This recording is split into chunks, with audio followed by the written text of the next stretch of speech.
y'all, we at here. And I've never been here before, but let's see what we get. It's like smoothies, juices, and stuff like that. I actually used to work at a job that did the exact same thing in the town, on base though. But yeah, let's see what we gotta get.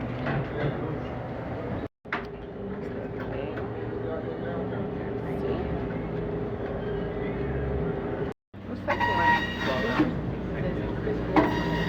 We got this one right here. Okay, y'all, we all got the same bowls, but I just got pineapples instead of bananas. Yeah, bananas. Chia. Let's see how y'all taste, y'all. This is real popular in my hometown. I always see these clear bowls and be like, everybody love them clear bowls. Let's see.